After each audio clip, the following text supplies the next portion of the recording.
Hello everybody, आप सभी का स्वागत है मेरे यूट्यूब चैनल पर। दोस्तों, आज हम बात करने वाले हैं विश्व का इतिहास, मतलब वर्ल्ड हिस्ट्री में दोस्तों आज हमारा टॉपिक है रूसी क्रांति। रूसी क्रांति वर्ल्ड हिस्ट्री में आज हमारा टॉपिक है। और इस टॉपिक से हर बार एग्जामिनेशन जो एग्ज़ाम होता है उनमें सबसे अधिक प्रश्न रूसी क्रांति के भी पूछे जाते हैं। तो इसलिए एग्ज़ाम की दृष्टि से, सभी एग्ज़ाम की दृष्टि से रूसी क्रांति जो ऑप्शन है वो थोड़ा टफ है, डिफ़िकल्ट है, और इससे थोड़ा ज़्यादा प्रश्न पूछे जाते हैं। और इसे थोड़ा क्या कि इसे थोड़ा दिमाग ज़्यादा लगाना पड़ता है। और ये दोस्तों क्या है कि थोड़ी कठिन अध्याय है। और चलिए इसको करते हैं शुरू। और इसे सभी एग्जाम की दृष्टि से बहुत महत्वपूर्ण एग्जाम के प्रश्न आते हैं। तो चलिए शुरू करते हैं रूसी क्रांति क्या है और रूसी क्रांति के संबंध में। तो चलिए दोस्तों वीडियो को करते हैं शुरू। 1917 ईस्वी की रूसी क्रांति 20वीं सदी के विश्व इतिहास के सबसे महत्वपूर्ण घटना मानी जाती है। यानी कि दोस्तों 1917 ईस्वी की रूसी क्रांति है दोस्तों 20वीं सदी के विश्व इतिहास की सबसे महत्वपूर्ण घटना मानी जाती है। रूसी क्रांति ने न केवल निरंकुशवाद जनशाही की, बल्कि जिम्मेदार सामंतों तथा पूंजीवादी को भी अपनी सत्ता समाप्त कर विश्व के प्रथम मजदूर और कपड़ों की सत्ता स्थापित की है। यानी कि दोस्तों इस टॉपिक में ये कहा गया है कि 1917 ईस्वी में रूसी क्रांति 20वीं सदी के विश्व इतिहास की सबसे महत्वपूर्ण घटना इसलिए है क्योंकि दोस्तों ये रूसी क्रांति ने न केवल निरंकुशता जो सत्तावाद थी, राजा का शासन था, वो समाप्त किया है, बल्कि यहाँ पर मजदूर और कृषकों की सत्ता भी उन सत्ता राजा की सत्ता के समान कर दिया है। यानी कि यहाँ पर कानून व्यवस्था लगी है। चलिए, मार्क्स द्वारा प्रतिपादित वैज्ञानिक समाजवाद की विचारधाराओं ने प्रथम मूर्त रूप से रूसी क्रांति ने भी इसका प्रदान किया है। मित्रों यहाँ देखिए, आगे समाजवादी विचारधाराओं ने उपजे समाजवादी जो साम्राज्यवाद और उपनिवेशवाद के विरुद्ध वातावरण में अन्य प्राचीन राष्ट्रों की भी स्वतंत्रता हेतु से प्रेरित भी किया है। यहाँ पर भी देखिए, वस्तुतः कोई क्रांति जो अप्रत्याशित एवं अचानक घटित होती हैं, बल्कि क्रांति के कुछ स्पष्ट लंबे समय के लिए तैयार होते रहते हैं। रूसी क्रांति के पीछे तत्कालीन कारण दोस्तों साथ साथ कुछ दीर्घकालीन कारण भी इसके उत्तरदायी कारण माने जाते हैं। यहाँ पर देखिएगा दोस्तों, रूसी क्रांति के प्रमुख कारण क्या है। यानी कि पहला है दीर्घकालीन कारण। दीर्घकालीन कारण में हमारा पहला पॉइंट है दोस्तों निरंकुशवाद एवं संवैधानिक जो स्वेच्छाचारी शासन है उसके संबंध में। रूस में लंबे समय के लिए निरंकुशवाद जाराशाही शासन रहा है दोस्तों। साथ ही जार इस सिद्धांत में दोस्तों विश्वास करता था कि रूसी क्रांति का एकाधिपति और वहां पर संसार की सबसे प्रति उत्तरदायित्व नहीं है। क्रांति के समय समय पर रूस का जार दोस्तों कौन था? निकोलस था। कौन था? निकोलस। निकोलस द्वितीय ने 1894 ईस्वी से 1817 ईस्वी तक उनकी प्रगतिशील प्रवृत्ति के विरुद्ध दोस्तों दमन की नीतियां अपनाई हैं। लोगों ने दोस्तों किसी भी प्रकार की व्यक्तिगत स्वतंत्रता द्वारा वाक अधिकार की स्वतंत्रता, संघ संगठन बनाने की स्वतंत्रता प्राप्त नहीं की दोस्तों। इसलिए इतना ही नहीं, यहाँ पर निकोलस द्वितीय की पत्नी दोस्तों जरीना और बटा गुरु दोस्तों भ्रष्ट गुरु जो राजपुतिन एक भी निरंकुश शासन के पक्ष में थे, और इन्होंने जार को गहन प्राप्त किया। साथ ही दोस्तों रूस में निरंकुश शासन का काल मौजूद रहा। यहाँ पर 19वीं सदी में यूरोप के अन्य देशों में महत्वपूर्ण राजनीतिक परिवर्तन भी हुए हैं। अन्य यूरोपीय राष्ट्र में राजतंत्र की जगह पर संवैधानिक राजतंत्र अथवा गणतंत्र की स्थापना हो रही है। साथ ही दोस्तों नागरिकों को कई अधिकार प्राप्त किए जा रहे हैं। ऐसी स्थिति में रूस के जाराशाही ने निरंकुश जनता के लिए असहनीय हो रही है। परिणाम स्वरूप रूस में दोस्तों जाराशाही के विरुद्ध क्रांति भी चली थी। वही क्रांति दोस्तों रूसी क्रांति के नाम से उभरा था। अब हम ध्यान देंगे रूस और जापान युद्ध और 1905 की क्रांति। रूस और जापान का पहले युद्ध हुआ था, फिर दोस्तों 1905 ईस्वी में रूसी क्रांति हुई थी। क्यों हुई थी, इसका प्रमुख क्या कारण था, इनके बारे में मैं आपको मित्रों पूर्ण रूप से इस अध्याय में आपको पढ़ने के लिए मिलेगा। तो चलिए शुरू करते हैं। 1905 ईस्वी में जापान के साथ ये युद्ध रूस की पराजय हुई थी। 1905 में दोस्तों जापान के साथ युद्ध हुआ था, उसमें रूस की तो जो हार हुई थी यानी कि पराजय हुई थी। इस पराजय ने रूस की अपराजय को मिथवा साबित कर दिया। और दोस्तों इसमें दोस्तों जो पराजय हुई थी वो दोस्तों अपराजय के मिथवा साबित कर दिया था, क्योंकि जनता अब खुलकर देश की दुर्व्यवस्था के लिए जारशाही को दोषी ठहराने लगी थी। इस पराजय ने दोस्तों रूस की जनता को पहली बार एक उत्तरदायी क्रांति के लिए प्रेरित किया है। 22 जनवरी 1905 ईस्वी में रविवार के दिन मैसिस्ट वर्ग के सड़कों पर मजदूरों का शांतिपूर्ण जुलूस रूस के दोस्तों प्रतिनिधि सभा के स्थापना एवं कुछ उदारशाही कानून बनाने की प्रस्तावना के लिए की गई थी कि राजमहल की और जो दोस्तों प्रस्तावना है वो कर रहा था, किंतु जार के सैनिकों ने जो निहत्थे लोगों पर आक्रमण कर 130 लोगों को मार दिया था। दोस्तों जारशाही के विरुद्ध क्रांति का उभरना शुरू हो चुका था, पर दोस्तों खुलेआम राजमहल के दोस्तों कुछ लोग थे, राजा के कुछ दोस्तों सैनिक थे, उन्होंने कुछ जो क्रांतिकारी व्यक्ति थे उन पर आक्रमण किया और फिर दोस्तों 130 व्यक्तियों को मार डाला था। इसमें रूसी क्रांति की दोस्तों सबसे बड़ी घटना थी। इस घटना ने दोस्तों रूसी क्रांति का मोड़ ले लिया था। 1905 में इस खूनी रविवार की घटना में रूस के इतिहास का महत्वपूर्ण स्थान था। यानी कि दोस्तों 1905 में जो दोस्तों 130 व्यक्ति मारे गए थे, इसे दोस्तों खूनी रविवार के नाम से जाना जाता है। और ये भी ध्यान रख लेना दोस्तों मेरे मित्रों, रूस जो खूनी क्रांति है इसका प्रश्न दोस्तों कोई भी ऐसे कोई कंपटीशन एग्जाम नहीं है जहाँ नहीं पूछा गया हो। यूपीएससी से लेकर ऑल एग्जाम, छोटे से छोटे क्यों ना एग्जाम हुआ हो, उसमें दोस्तों ये प्रश्न तो जरूर आता है, खूनी क्रांति कब मनाई जाती है, या ये पूछा जाता है खूनी क्रांति दोस्तों खूनी जो रविवार है वो किस क्रांति से संबंधित है। खूनी क्रांति रूसी क्रांति से संबंधित है। ये 1905 की घटना है। शांतिपूर्ण जुलूस पर जार ने निरंतर दमन, देश भर में जारशाही के विरुद्ध दोस्तों असंतोष की लहर फैल गई। जार निकोलस द्वितीय की प्रतिकूल परिस्थितियों में उनको मांगों को स्वीकार करना पड़ा। जार ने अक्टूबर घोषणा पत्र के माध्यम से कुछ सुधारों की घोषणा की। रूस ने पहली बार दोस्तों पार्लियामेंट की स्थापना हुई थी, जिसे ड्यूमा कहा जाता है। ड्यूमा क्या है, ये भी प्रश्न कई बार पूछा जाता है। ड्यूमा दोस्तों रूस की पहली बार पार्लियामेंट की स्थापना की गई थी, शासन व्यवस्था की स्थापना की गई थी, जिसे ड्यूमा कहा जाता है। क्या कहा जाता है, ड्यूमा।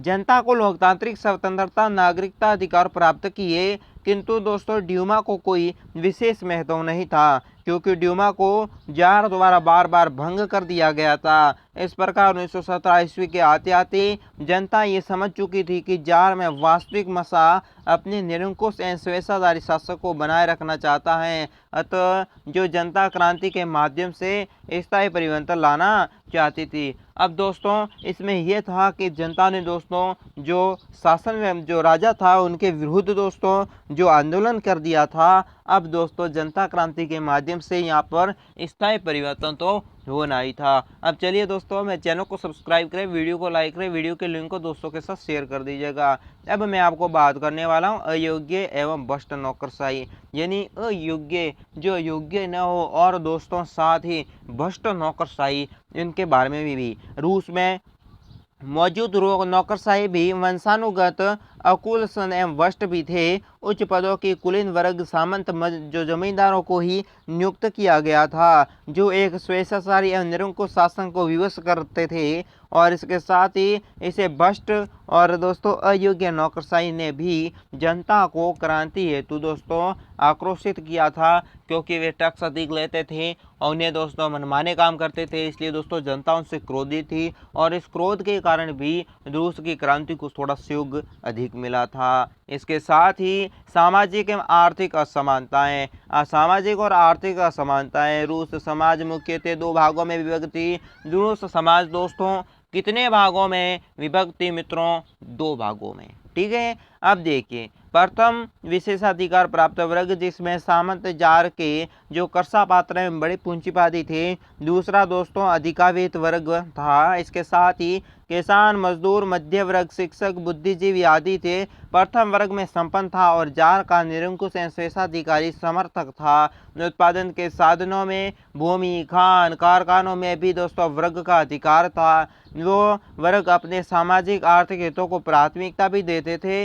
इसके साथ ही जबकि इसकी समानता किसान, मजदूर एवं परिश्रम से भी होती थी। अंत में अधिग्रहण वर्गों ने दोस्तों उस वर्ग के विरुद्ध घृणा की भावना पैदा हो चुकी थी। यानी कि दोस्तों निम्न वर्ग के लोग थे वे दोस्तों उच्च वर्ग से घृणा की भावना करते थे, क्योंकि उन्होंने दोस्तों उन्हें सता रखा था। अंत में वह वर्ग संघर्ष ने क्रांति को जन्म दे दिया और निम्न वर्ग था दोस्तों जिस वर्ग ने क्रांति को जन्म दिया, क्योंकि वे जो शासन व्यवस्था थी वो अच्छी नहीं लगती थी। कृषकों के दयनीय दशाएं। रूस एक कृषि प्रधान देश है। इसकी जनसंख्या लगभग 80% किसानों पर था, लेकिन उसकी स्थिति निम्न थी। जार अलेक्जेंडर द्वितीय द्वारा 1861 ईस्वी में कृषि दासों को मुक्ति की घोषणा भी की थी, किंतु उनके बावजूद किसानों की दशा में कोई गुणात्मक परिवर्तन नहीं हुआ था। साथ ही अभी भी 67% दोस्तों भूमि कुलीन जमींदारों के पास थी और 13% भूमि सर्स एवं धार्मिक जो पुजारियों के अधिकार में थी। यानी कि दोस्तों यहाँ तक देख लेते हैं मित्रों, इसमें यह था कि कृषकों की दयनीय स्थिति ये सबसे बड़ा पॉइंट था। अब कृषकों की दयनीय स्थिति कैसे थी? रूस एक कृषि प्रधान देश था। साथ ही दोस्तों रूस में 80% जो जनता है वो दोस्तों कृषक के रूप में थी। अब दोस्तों अलेक्जेंडर द्वितीय 1861 में कृषि दासों को तो मुक्त तो जरूर किया था, पर दोस्तों कृषि में कुछ गुणात्मक परिवर्तन उसने नहीं किया था। कृषि की वही दयनीय स्थिति थी। ठीक है, 66% भूमि कुलीन जमींदारों के पास थी। 63% भूमि दोस्तों जो कुलीन जमींदार थे उनके पास थी। 13% भूमि चर्च एवं धार्मिक पुजारियों के अधिकार में थी और 13% दोस्तों भूमि थी वो दोस्तों धार्मिक पुजारियों के साथ थी। बहुत संख्यक किसान थे दोस्तों, वे भूमिहीन थे, उनके पास कोई रहने के लिए कोई भूमि नहीं थी। खेती करने के लिए उनके पास दोस्तों कोई भूमि नहीं थी। भूमिहीन को जमींदारों को भूमि के बेगारी कोरबा भी करना पड़ा। साथ ही रूस की उपजाऊ भूमि का अभाव था। साथ ही दोस्तों खेती हेतु वैज्ञानिक तरीके तकनीकों का प्रयोग नहीं किया जाता था, इस कारण उत्पादन बहुत कम होता था। इसके बावजूद उपज का एक हिस्सा जार एवं जमींदारों को देना पड़ता था। ऐसी स्थिति में कृषकों ने विद्रोह किया था। अब दोस्तों कृषकों ने विद्रोह इसलिए भी किया था क्योंकि दोस्तों जमीन थी वो दोस्तों गरीबों के पास नहीं थी। जो आधे से अधिक व्यक्ति थे वे भूमिहीन थे। साथ ही दोस्तों उपजाऊ भूमि रूस में नहीं थी। इसके साथ वैज्ञानिक तरीकों का कोई तकनीकी उपयोग नहीं किया जाता था, जिस कारण उत्पादन भी बहुत कम होता था और इसलिए कृषकों ने विद्रोह किया था। अब बात करते हैं श्रमिकों की हीन दशा। यानी कि रूस में दोस्तों श्रमिकों की हीन दशा है। यानी कि रूस में औद्योगिक जो बहुत देरी से 1980 के दशक में प्रारंभ हुआ था। इस औद्योगिकी पूंजी प्राय विदेशों से लाई गई थी। विदेशी पूंजीगत के मुनाफे को जो प्राथमिकता दी और मजदूरों के हित में नज़रअंदाज भी किया गया था। ग्रामीण क्षेत्रों में जो व्याप्ति भूखमरी और बेरोजगारी से मुक्त करने के तलाश में लोग शहरों से आकर उद्योग में काम करने के लिए पहुंचे थे। श्रमिकों की भीड़ ने उनको परिश्रम का मूल्य कम कर दिया और साथ ही न्यूनतम मजदूरी के बदले अधिकतम लेने के लिए प्रवृत्ति में उद्योगपति बहुत बढ़ गए थे। श्रमिकों के लिए काम के घंटे मजदूरों के लिए निश्चय नहीं थे। शारीरिक जो क्षतिपूर्ति का भी कोई प्रावधान नहीं था। श्रमिकों की आवास, सफाई, शिक्षा और दोस्तों स्वास्थ्य, मनोरंजन इत्यादि में कोई उचित स्थान नहीं था। श्रमिक मजदूर संघ की स्थापित नहीं कर सकते थे। कुल मिलाकर उनकी दशा अत्यधिक असंतोषजनक थी। यानी श्रमिकों की हीन दशा रूस में राजा के शासन के समय एक ये भी कारण है कि श्रमिकों की दशा हीन थी, क्योंकि दोस्तों वहाँ पर देखिएगा कि जहाँ पर ग्रामीण क्षेत्रों में व्यापक भूखमरी, बेरोजगार से मुक्त की तलाश में लोग शहरों में उद्योग में पहुँचे थे, पर दोस्तों उद्योग में उन्हें काम करने के लिए कोई समय सीमा तय नहीं थी। और इसके साथ ही वहाँ पर श्रमिकों को आवास, सफाई, स्वास्थ्य, शिक्षा, मनोरंजन इत्यादि का कोई उचित स्थान नहीं था। अगर मजदूर को कुछ भी दोस्तों वहाँ पर यानी कुछ क्षति पहुँचती तो उन्हें कोई भी पैसा नहीं दिया जाता था, ऐसा कोई प्रावधान नहीं था। यानी कि कुल मिलाकर दोस्तों श्रमिकों की दशा थी वह अत्यंत दयनीय थी, अत्यधिक गरीब थी। इसलिए दोस्तों इस असंतोष ने जो रूसी क्रांति का सहयोग दिया और रूसी क्रांति का सबसे बड़ा जो आंदोलन के रूप में उभर कर सामने आया। अब बात करता हूँ सामाजिक विचारधाराओं का विकास। रूस में औद्योगिक क्रांति के पश्चात समाजवादी विचारधारा का प्रचार हुआ था। फलस्वरूप सोशल डिस्मेटिक पार्टी 1980 और जो सोशलिस्ट रिवॉल्यूशन पार्टी 1902 की स्थापना की गई थी। और इसके साथ ही सोशल डेवलपमेंट पार्टी किसानों को संगठित कर क्रांति लाना चाहती थी, जबकि सोशल रिवॉल्यूशन पार्टी व्यवहार वर्गों को क्रांति के मुख्य आधार मानती थी। तो मित्रों आप समझ चुके होंगे कृषकों को नहीं HDP 1903 में लंदनों में हुए सम्मेलन में दो भागों में विभक्त किया गया था। यानी कि मित्रों HDP भी 1903 में लंदन में सम्मेलन हुआ था, उस सम्मेलन को दो भागों में बांटा गया था। कितने भागों में? दो भागों में। एक था बोल्शेविक, दूसरा था मेंशेविक। एक था बोल्शेविक जिसका जो बहुमत में था, और मोलिस्टिक दोस्तों जो अल्प में था, इसमें कम लोग थे। साथ ही इन समाजवादी दलों ने किसान और मजदूरों को संगठित कर संतोष मोकर क्रांति का आधार भी तैयार इन्होंने किया था। मुंशेविक भी मार्क्स के सिद्धांतों पर विश्वास करते थे और साथ ही किंतु यहाँ पर देखिए साधनों में नहीं, यहाँ पर कर्मिक परिवर्तन चाहते थे, जबकि बोल्शेविक क्रांति रास्ता अपनाकर मजदूरों की शासन व्यवस्था स्थापित करना चाहता था। बोल्शेविक दल को लोकप्रिय बनाने के लिए लेनिन जो दोस्तों व्लादिमीर इलिच उमियानोव नाम का एक व्यक्ति था जिसने बोल्शेविक पार्टी का गठन किया था, इन्होंने अपनी महत्वपूर्ण भूमिका निभाई थी। इसके अतिरिक्त कॉन्टिन्यूशन डेमोनिक पार्टी भी थी, वहाँ जो स्वदेशी शासन की स्थापना में विश्वास रखते थे। कुल मिलाकर प्राय जो जाराशाही का अंत सब कुछ व्यक्ति चाहते थे। अब जार और रूसीकरण की नारा, यानी कि यहाँ पर देखिएगा मित्रों ये बताया जा रहा है कि जार और रूसीकरण की नीति। रूस में रूसी, यद्यपि पोल, उज्बेक, तातर आदि विभिन्न जातियों के लोग रहते थे, जिन सभी अपनी सामाजिक और सांस्कृतिक परंपराएं थी। जारशाही नीतियों ने इस संस्कृति को छोड़कर रूसीकरण हेतु मजबूर किया था। और जार अलेक्जेंडर तृतीय अत्यधिक संकीर्ण विचारधारा वाला व्यक्ति था। उस एक जार, एक चर्च, एक रूस का नारा भी उसने दिया था। उसने फलस्वरूप गैर रूसी जनजातियां जनशाही कट्टर विरोधी इनके बन चुकी थी। और दोस्तों सामाजिक विचारधाराओं की जाति ने नस्ल भेद के स्थान नहीं किया, जबकि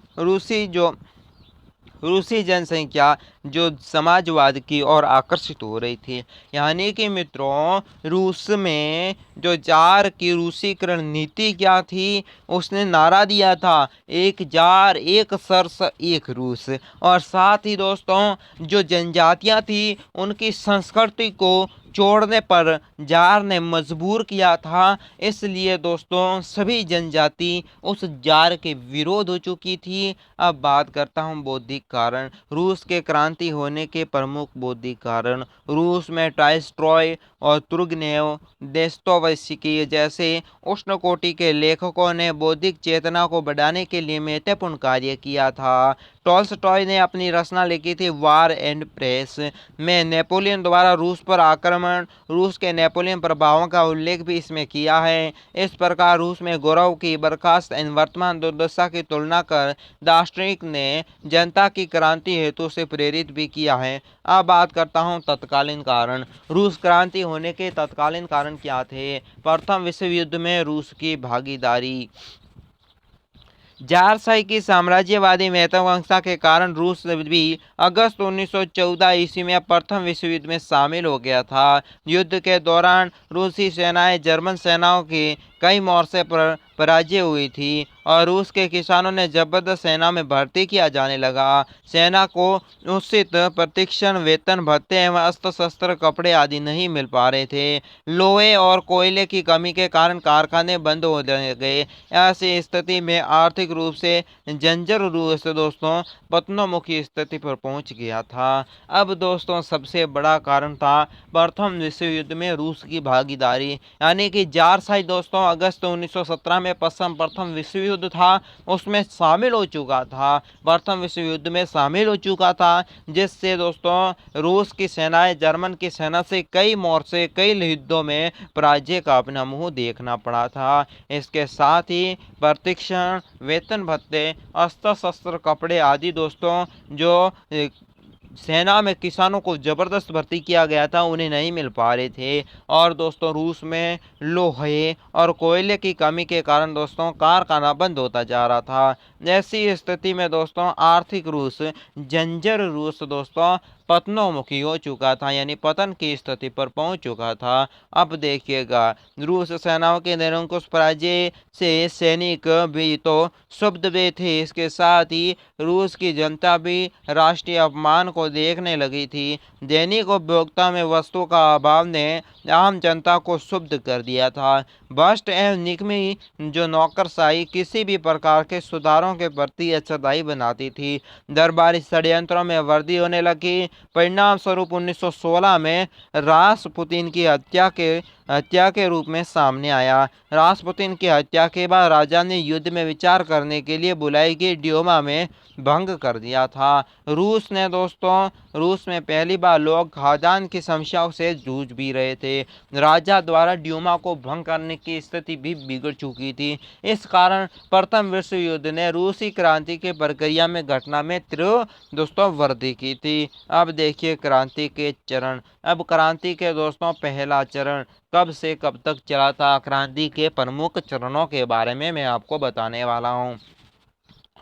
प्रथम विश्व युद्ध में उपजी दुर्व्यवस्था और जारशाही का अयोग्यता ने रूसी जनसंख्या को बेहाल कर दिया था। जनवरी 1917 में खूनी रविवार की 12वीं दोस्तों सालगिरह के मौके पर 1.5 लाख मजदूरों ने हड़ताल की थी। मार्च तक प्राय इस सभी कारखानों की हड़तालें हो गई थी। 7 मार्च 1917 में दोस्तों रूसी प्रशासन के अनुसार 22 फरवरी को पेट्रागार्ड की सड़कों पर दोस्तों भूख एवं ठंड से ठिठुरते हुए मजदूरों ने रोटी की मांग के साथ जुलूस भी निकाला था और दुकानों को लूटना आरंभ किया था। सेना ने भी उस पर दोस्तों गोलियां चलाने से इनकार कर दिया था क्योंकि वे भी मजदूरों से जा मिले थे। यानी कि यहाँ पर देखिए क्रांति का पहला चरण कितना मज़ेदार था। यह देखिए मार्च 1917 में दोस्तों क्रांति का पहला चरण शुरू हुआ था।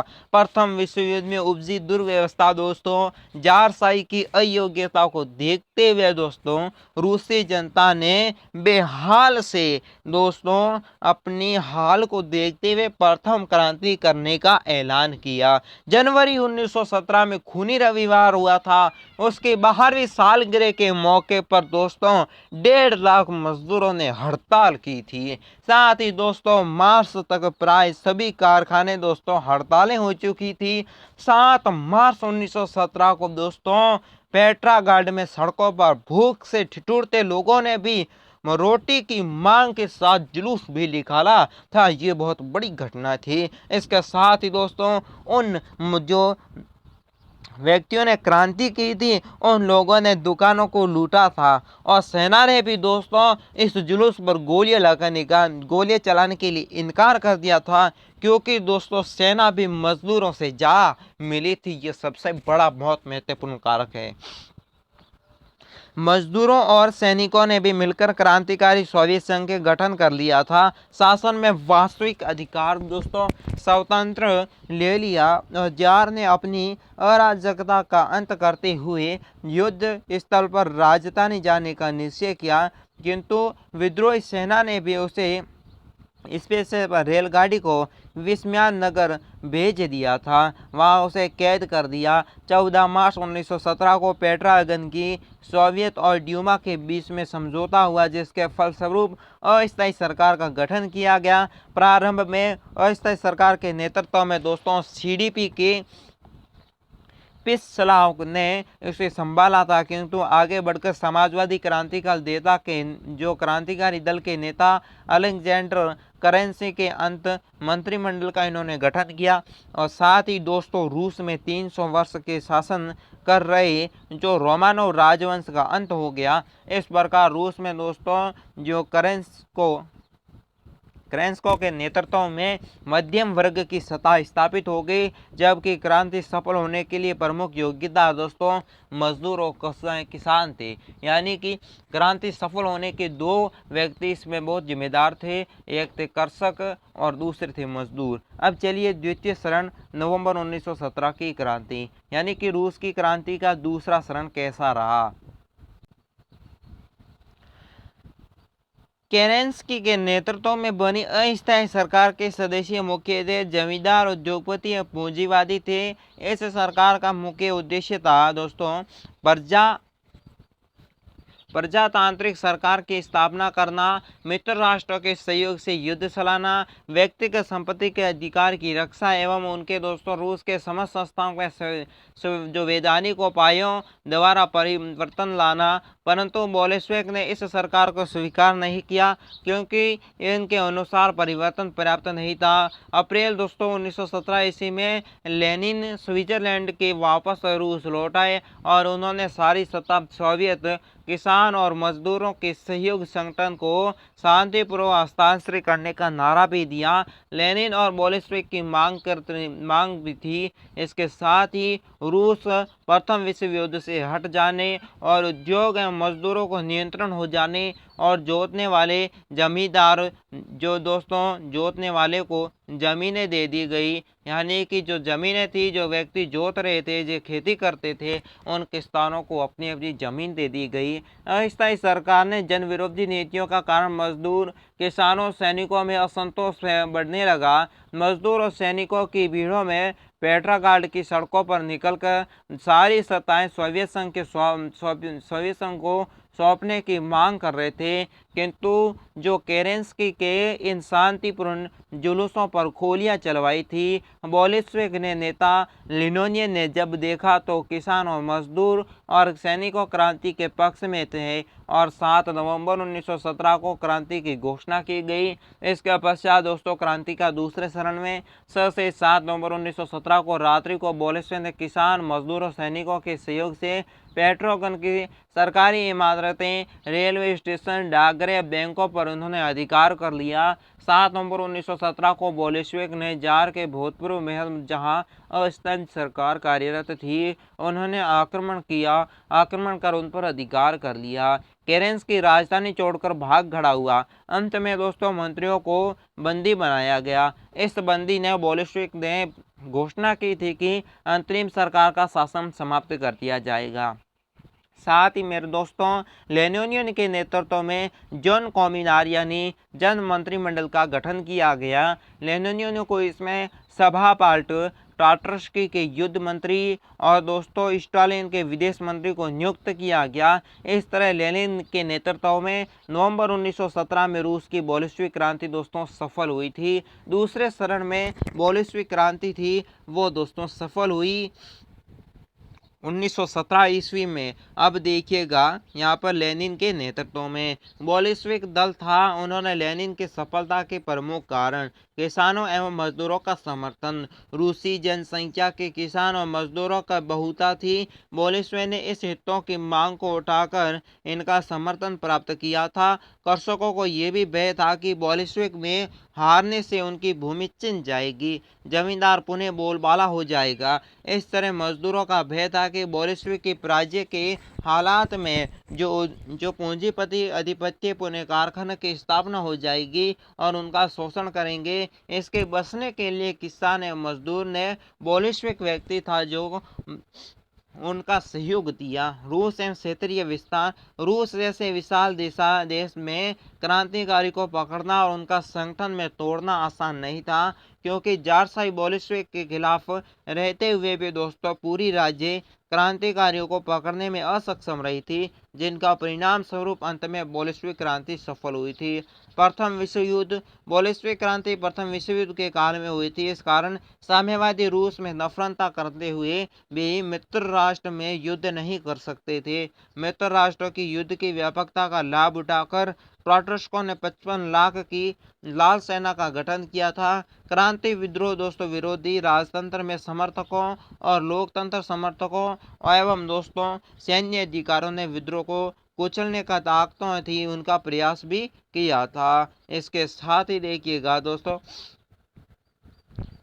सैनिक का राष्ट्रीयकरण का अभाव। लाल सेना का अभाव भी अंतप्रोत था। रूस की प्रतिगामी ताकतों का सामना भी अच्छी तरीके से किया गया था। विदेशी ऋण का भुगतान नहीं होना। बोल्शेविक ने दोस्तों घोषणा की थी कि सरकारी विदेशी ऋण नहीं चुकाएगा। इस घोषणा से करदसों की शासन वर्ग क्रांति के पक्ष में हो गए थे और जिसमें विदेशी लोग बोल्शेविक सरकार का सहयोग करने लगे थे। अयोग्य क्रांति विरोधी के नेताएं भी अयोग्य एवं भ्रष्ट थे, जबकि लेनिन और ट्रॉट्स्की और स्टालिन योग्य एक निष्ठावान व्यक्ति थे। अब देखिए रूसी क्रांति के क्या परिणाम निकले थे, इनका क्या प्रभाव और रूसी क्रांति का क्या महत्व था, ये सब इस वीडियो में हम जानेंगे। चलिए 1917 की ईस्वी में रूसी क्रांति 20वीं शताब्दी की सदी के पूर्वांध सर्वाधिक महत्वपूर्ण घटना मानी जाती है। रूसी क्रांति का प्रभाव केवल रूस तक ही सीमित नहीं था,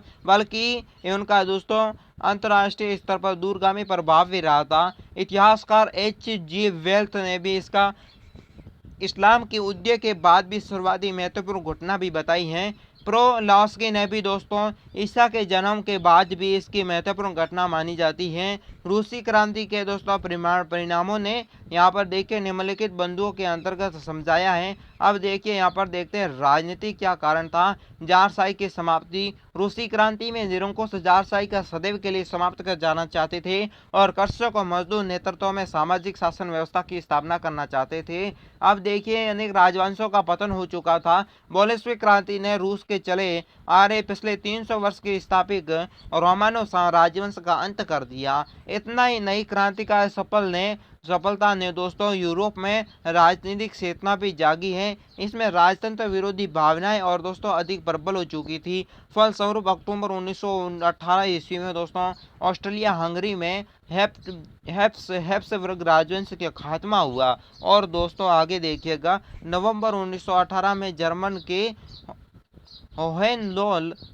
होहेनजोलर्न राजवंश की सत्ता समाप्त हो गई थी और इस तरह टर्की में भी युवा तुर्क आंदोलन बढ़ा, जिसे 1921 ईस्वी में खलीफा सत्ता की दोस्तों समाप्त कर दिया गया था। प्रथम विश्व युद्ध की समाप्ति। अब देखिए जब बोल्शेविक सत्ता में आई तो मार्च 1918 में जर्मन के साथ बेस्ट्रो लिटोवस्क की संधि स्वयं को प्रथम विश्व युद्ध से अलग कर दिया। रूस ने एक कदम अनेक देशों की जनताओं ने भी जिसमें अपनी सरकार प्रथम विश्व युद्ध में जल्दी समर्पण हेतु दबाव बनाना शीघ्रता शुरू कर दिया। 11 नवंबर 1918 ईस्वी को प्रथम विश्व युद्ध दोस्तों समाप्त हो गया। साम्यवादी विचारधाराओं का प्रसार। 1917 में बोल्शेविक क्रांति की सफलता के बाद मार्क्सवाद विरुद्ध विचारधाराएं थी को साकार रूप से प्रदान किया गया। और इसके साथ ही रूस में सफलता के बाद इस विचारधारा ने अंतर्राष्ट्रीय स्तर पर प्रसारित होना शुरू किया। अंतर्राष्ट्रीय स्तर पर सामाजिक विचारधाराओं का प्रचार किया जाने लगा। मार्च 1919 में मॉस्को ने प्रथम कम्युनिटी इंस्टीट्यूट की स्थापना की और इस स्थापना के साथ ही सोवियत संघ की पार्टी ने भी जाहिर कर दिया कि विश्व भर में साम्यवादी पार्टी भारत सोवियत सरकार की भाईचारा जो बरतेगी और चीन में माओवादी तुंग और वियतनाम में हो ची मिन्ह के संदर्भ में समझाया जा सकता है और इसे दोस्तों कम्युनिस्ट द्वारा प्रोत्साहन भी दिया गया था। अब देखिए समाजवाद के विरोध में नव चेतना का संचार। बोल्शेविक क्रांति ने साम्राज्यवाद शक्तियों के विरुद्ध में स्वतंत्र आंदोलन को न केवल प्रेरित किया है बल्कि उनका खुला समर्थन भी किया था। सरकार की सबसे पहली साम्यवादी सरकार की स्थापना साम्राज्यवाद एवं उपनिवेशवाद के विरुद्ध संघर्ष सभी देशों को मनोबल में बढ़ावा मिला है। भारत सहित एशिया और अफ्रीका के लगभग सभी उपनिवेशवादियों ने सोवियत संघ को अपना संवैधानिक मित्र एवं सार्थक समझा जाने लगा। अब विश्व के दो वैश्विक गुटों की बटन। बोल्शेविक क्रांति के पूर्व विश्व में दोस्तों राष्ट्रवाद एवं उपनिवेशवाद का बोलबाला था। इसके साथ ही विश्व में गुटबंदी का आधार भी था और साथ ही रूस में समाजवादी सरकार की स्थापना से पूंजीवादी विचारधाराओं को ठेस पहुंचने लगी थी और दो विचारधाराओं का प्रसार हुआ। विरोध को लेकर विश्व प्राय दो गुटों में बढ़ चुका था। अब देखिए मजदूर एवं किसानों की आत्मविश्वास की में वृद्धि। रूसी क्रांति की सफलताओं में मजदूर और किसानों को दोस्तों सर्वप्रमुख भूमिकाएं थी। इस क्रांति के उपरांत रूस में सर्वहारा वर्ग की साम्यवादी सरकार गठित की गई थी। इसमें भूमि का कृषि का स्वामित्व एवं उद्योग में मजदूर वर्ग की भागीदारी स्वीकार की गई थी। इस परिणाम को प्राप्त कर विश्व भर में दोस्तों मजदूर एवं किसानों में भी आत्मविश्वास का संचार हुआ था और उन्होंने शोषण से मुक्त करने के लिए प्रयास भी किया था। नागरिक स्वतंत्रता का हनन। रूसी क्रांति के सफलता के उपरांत रूस जिस साम्यवादी सरकार की स्थापना दोस्तों हुई थी उसने जनता को आर्थिक एवं सामाजिक समानता भी दी थी और परंतु उन्हें राजनीतिक स्वतंत्रता से वंचित रखा गया था। रूस में कम्युनिस्ट पार्टी एकमात्र वैधानिक दल घोषित किया गया था। पार्टी की विचारधारा के विरुद्ध भाषण लेखन संगठन आदि की स्वतंत्रता का समापन कर दिया था। अब देखिए रूसी क्रांति होने के आर्थिक कारण यानी कि इसके परिणाम में आर्थिक परिणाम क्या निकले। देखिएगा आर्थिक समानता का जन्म क्रांति के पश्चात स्थापित मजदूर जो व्यवस्था थी समाजवादी व्यवस्था के अंतर्गत क्रांति के पश्चात स्थापित समाजवादी व्यवस्था के अंतर्गत उत्पादन एवं वितरण के साधनों पर समाज का अधिकार भी किया गया। मजदूरों की भूमि को छीनकर गरीब कृषकों में बांट दी गई। पूंजीपति वर्ग से उद्योगों का स्वामित्व छीन कर दोस्तों मजदूरों के हस्तांतरित कर दिया गया। इस प्रकार रूस में दोस्तों आर्थिक स्तर पर समानता लाने का भी प्रयास किया गया था। अब देखिएगा रूस का आर्थिक उद्योग एवं विकास। निजी संपत्ति में राष्ट्रीयकरण बिना मुआवजे किया गया था। भूमि मजदूरों से छीन कर कृषकों को दे दी गई थी तथा कारखाना का स्वामित्व का अधिकार श्रमिकों को दे दिया गया था। इससे कृषक एवं मजदूरी आंतरिक जो उत्पादन हेतु प्रेरित हुए। 1921 ईस्वी में आर्थिक नीति परिणाम कृषिगत एवं औद्योगिक उत्पादकता में वृद्धि हुई थी। साम्यवादी सरकार ने भी दोस्तों विदेशों में मशीन एवं तकनीकी खरीदकर औद्योगिक विकास हेतु महत्वपूर्ण प्रयास किया है। यातायात संसार के साधनों का भी विकास किया है। परिणाम स्वरूप औद्योगिक क्षेत्र में सकारात्मक विकास देखने को मिला है। नियोजित अर्थव्यवस्था का विकास। रूस में अपने आर्थिक विकास के लिए नियोजित अर्थव्यवस्था को अपनाया गया था। स्टालिन के अंतर्गत 2 वर्षीय योजना लागू की गई थी। फलस्वरूप आर्थिक विकास दर दोस्तों तीव्र हो गई थी। वस्तुतः यहाँ पर देखिएगा आर्थिक समृद्धि के बल पर रूस ने 1929 ईस्वी में आर्थिक मंदी के दुष्प्रभाव से बचता रहा था। इससे आगे भारतीय संहिता के अनेक देशों ने भी इसमें आर्थिक विकास के लिए नियोजन अर्थव्यवस्था को अपनाया था। किसान एवं मजदूरों का जीवन स्तर में सुधार। यहाँ पर देखिएगा क्रांति के पश्चात श्रमिक एवं किसानों की जो उत्थान हेतु अनेक कदम उठाए गए थे। प्रत्येक व्यक्ति में काम देने हेतु दोस्तों उनका कर्तव्य बनाया गया। परिणाम स्वरूप उन्हें जीवन स्तर के लिए सुधारा गया। शिक्षा, स्वास्थ्य, रोजगार दोस्तों सुनिश्चित किया गया था। अब दोस्तों सामाजिक परिणाम, रूस क्रांति के सामाजिक परिणाम क्या निकले थे? वर्ग भेद की समाप्ति की गई थी। क्रांति के पश्चात रूसी समाज में कुलीन एवं अभिजात वर्ग विशेष जो अधिकार समाप्त हो गए थे।